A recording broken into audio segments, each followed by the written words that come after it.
আসসালামু আলাইকুম। আশা করি সকলেই ভালো আছেন। চলমান নভেম্বর মাসের বড় সার্কুলারের মধ্যে স্বরাষ্ট্র মন্ত্রণালয়ের যে সার্কুলারটা এটা কিন্তু মোটামুটি অনেক বড় একটা সার্কুলার। তো যারা আবেদন করতে চান স্বরাষ্ট্র মন্ত্রণালয়ে আবেদন করতে পারেন। এটা কিন্তু চলমান নিয়োগ সার্কুলার। তো যেটা আবেদন এটা যখন শুরু হয় অর্থাৎ সার্কুলারটা যখন প্রকাশ করে তখন আমরা একটা ভিডিও দিয়েছিলাম। তো আমরা এখন আরেকবার ভিডিওটা দিচ্ছি এই সার্কুলারটা সম্পর্কে। তো যারা আবেদন করতে চান স্বরাষ্ট্র মন্ত্রণালয়ে কিন্তু আপনারা আবেদন করতে পারেন।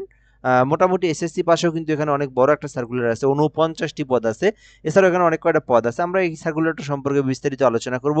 এখান থেকে দেখব পদের নাম, পদের সংখ্যা, বেতন স্কেল, শিক্ষাগত যোগ্যতা, আবেদনের পদ্ধতি, payment fee, A to Z বিস্তারিত যা কিছু আছে এই সার্কুলারটা নিয়ে সব কিছু আমরা আলোচনা করব। ভিডিওটা শেষ পর্যন্ত দেখবেন, তাহলেই স্বরাষ্ট্র মন্ত্রণালয়ের চলমান নভেম্বর মাসের সার্কুলারটা আপনি দেখতে পারবেন এবং বুঝতে পারবেন এবং আবেদনও করতে পারবেন।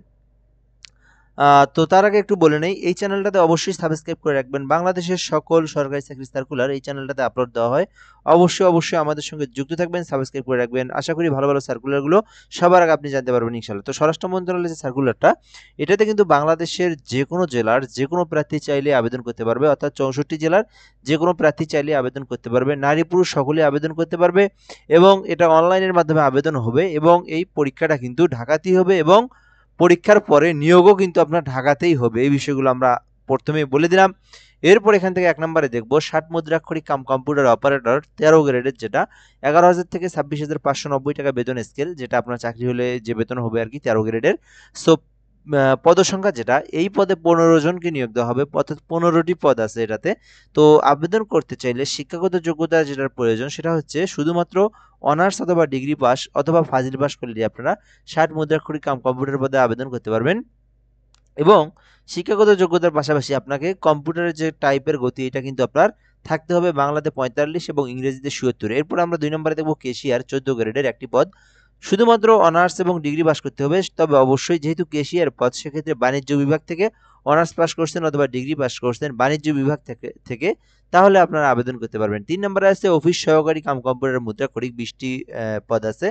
তো আপনি চাইলে এইচএসসি যারা পাস করছেন, যদি আপনি এইচএসসি পাস করে থাকেন এবং কম্পিউটারের বেসিক জ্ঞানটা আছে, কম্পিউটার বেসিক এক্সপিরিয়েন্সটা আছে, তাহলে কিন্তু আপনারা অফিস সহকারী কাম কম্পিউটার মুদ্রাক্ষরিকে আবেদন করতে পারেন। ১৬ গ্রেডের ২০টি পদ আছে। শুধুমাত্র এইচএসসি পাস করেই উচ্চ মাধ্যমিক ইন্টার পাস করে আপনারা আবেদন করতে পারবেন। ৪ নম্বরে আছে অফিস সহায়ক ২০তম গ্রেডের ৪৯টি পদ আছে। শুধুমাত্র এসএসসি পাস, একেবারেই একটা ২০তম গ্রেডের মোটামুটি অনেক ভালো একটা সার্কুলার অফিস সহায়ক পদ। ২০তম গ্রেডের মধ্যে শুধুমাত্র এসএসসি পাস করেই আপনারা অফিস সহায়ক পদে অ্যাপ্লিকেশন করতে পারবেন, যেটার বেতন স্কেল ৮,২৫০ থেকে ২০,০১০ টাকা পর্যন্ত। ৪৯টি পদ আছে, মোটামুটি কিন্তু অনেক বড় একটা পদের সংখ্যা। তো আপনারা কিন্তু দেখতে পারেন এই সার্কুলারটাতে, যারা এসএসসি পাস করছেন, এইচএসসি পাস যারা করছেন এইটাতে দেখতে পারেন। আর যারা অনার্স এবং ডিগ্রি পাস করছেন ৬০ মুদ্রাক্ষরিক কাম কম্পিউটার অপারেটর পদে দেখতে পারেন। তো এখন দেখবো আমরা এখান থেকে আবেদন করতে যে জিনিসটা অবশ্যই আপনার জানা প্রয়োজন। আবেদনের জন্য ১৮ থেকে ৩২ বছর পর্যন্ত সময়সীমা আছে। এর মধ্যে আবেদন করতে হবে। ৩২ বছর যদি আপনার পার হয়ে যায় তাহলে কিন্তু অ্যাপ্লিকেশনটা করতে পারবেন না। সো আবেদনের জন্য অবশ্যই আপনাদেরকে যারা নিজেরা আবেদন করবেন মোবাইল, ল্যাপটপ, পিসি, কম্পিউটার যেকোনো ডিভাইস দিয়ে, সো আপনাদেরকে গুগল অথবা ক্রোম ব্রাউজারে যেতে হবে। যাওয়ার পরে লিখবেন mohateletalk.com.bd, mohateletalk.com.bd। দেখতে পারতেছেন এইটা আপনাদেরকে টাইপ করে টেক্সট করে আপনাদেরকে লিখে সার্চ করতে হবে, তাহলে আপনাদের আবেদনের যে পপ আপটা বা যে ওয়েবসাইট সেটা কিন্তু আপনারা পেয়ে যাবেন। তো আবেদনের জন্য আপনারা চাইলে আমাদের থেকে হোয়াটসঅ্যাপে যোগাযোগ করে অ্যাপ্লিকেশনটা করতে পারেন। সো 017758303112 যে কোনো সরকারি চাকরির আবেদনের জন্য আমাদের সঙ্গে যোগাযোগ করতে পারেন। এই হোয়াটসঅ্যাপ নাম্বারে যোগাযোগ করলে আপনার আবেদনটা নির্ভুল নিখুঁত সুন্দরভাবে করে নিতে পারেন। তো এরপর আমরা এখান থেকে দেখব আবেদনের জন্য আপনাদেরকে ২৩/১১/২০২৫ অর্থাৎ নভেম্বর মাসের ২৩ তারিখ পর্যন্ত সময়সীমা আছে। এর মধ্যে আপনাদেরকে এই অ্যাপ্লিকেশনটা করতে হবে, অর্থাৎ নভেম্বর মাসের ২৩ তারিখ পর্যন্ত সময়সীমা আছে। তো এরপর যদি আমরা দেখি এখান থেকে পেমেন্ট ফি কত টাকা প্রদান করতে হবে কোন পদের জন্য। তো এখানে ১, ২ ও ৩ নং ক্রমিক পদের জন্য, অর্থাৎ ১, ২ ও ৩ নং ক্রমিক পদের জন্য ১১২ টাকা ফি প্রদান করতে হবে এবং ২টা এসএমএস সহ প্রায় ১২০ টাকা আপনার পেমেন্ট খরচ করবে, যেটা আপনার টেলিটক সিমে রিচার্জ করতে হবে। এখান থেকে আচ্ছা ১, ২ ও ৩ নং কর্মী পদের জন্য ১, ২ ও ৩ নং কর্মী পদের জন্য ১১২